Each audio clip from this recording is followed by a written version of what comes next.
C'est celui qui sait qu'il est aimé de Dieu et qui aime en retour, qui peut vivre maintenant comme un fils dans le royaume de Dieu. Donc ceux qui relâchent l'amour de Dieu pour que tu puisses aimer Dieu, pour que tu puisses aimer tes frères, pour que tu puisses aimer tes sœurs, etc., il faut savoir d'abord que tu es aimé de la part de Dieu. Donc le baptême de l'amour de Dieu, donc la conscience de l'amour de Dieu nous permet d'aimer les autres en retour. Et maintenant, et quand tu agis par amour, quand tu travailles par amour, quand tu sers par amour, quand tu sers Dieu par amour, quand tu sers dans un ministère par amour. Donc je suis en train de faire le ministère parce que j'aime Dieu. J'aime ma famille spirituelle, j'aime mes frères, j'aime mes sœurs, j'aime l'environnement. Je fais partie de l'équipe de prière. Donc pas parce que j'ai peur de l'enfer, etc. Je dois servir Dieu pour ne pas aller en enfer. C'est pas ça. Mais je sais que Dieu m'a sauvé. Et mon Père spirituel, mon Père céleste même, mon Père spirituel même, mes frères et sœurs dans l'église même. Et je les aime en retour. Donc maintenant, je sers au ministère de la prière, de l'accueil, etc. Parce que je sais que je suis aimé et je veux aimer les autres en retour. Maintenant, celui qui sert au ministère de prière par amour, maintenant, quand tu vas intercéder pour les autres, tu vas intercéder différemment. Parce que je suis en train d'intercéder pour mon frère, pour ma soeur, pour les autres qui viennent par devant. Je suis en train de prier pour eux parce que je les aime. J'ai été aimé. Quelqu'un m'a aimé quand j'étais pécheur.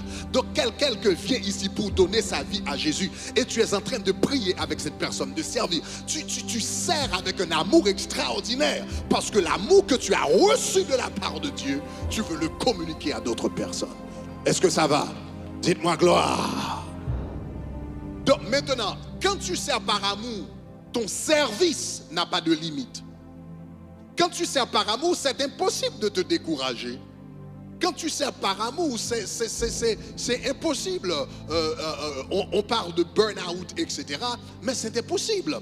Regardez, Jésus-Christ, parce qu'il savait que son Père l'aimait et qu'il servait par amour, regardez ce que la Bible dit dans Jean chapitre 15, le verset 17.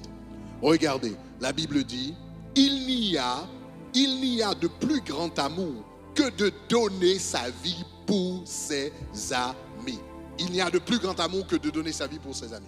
Jésus-Christ savait que le Père a déclaré, celui-ci est mon fils bien-aimé en qui j'ai mis toute mon affection. Le Père a manifesté son amour envers son fils.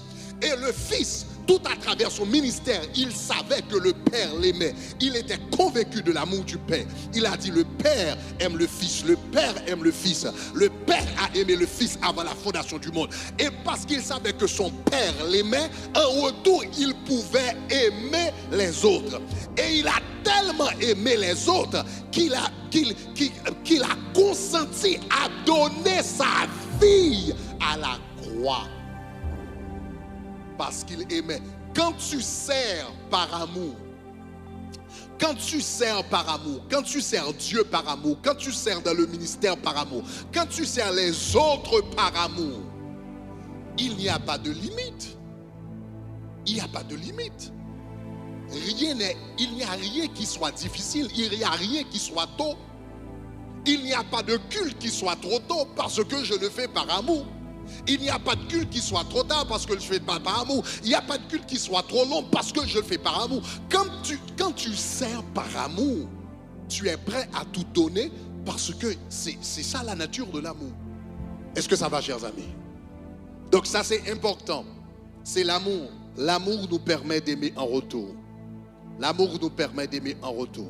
Donc nous devrions être baptisés de l'amour de Dieu parce que l'amour nous permet d'aimer en retour. Deuxième raison pour être baptisés de l'amour de Dieu, parce que c'est l'amour qui nous fait ressembler à Dieu.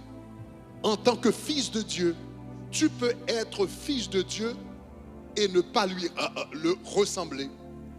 Tu peux être fils de Dieu et ne pas lui ressembler. Ce qui te fait ressembler à Dieu, c'est l'amour. Maintenant, chers amis, il y a une différence, je crois l'avoir mentionné déjà, il y a une différence entre la foi et l'amour. La foi te fait agir comme Dieu. La foi te fait agir comme Dieu. Mais l'amour te fait ressembler à Dieu.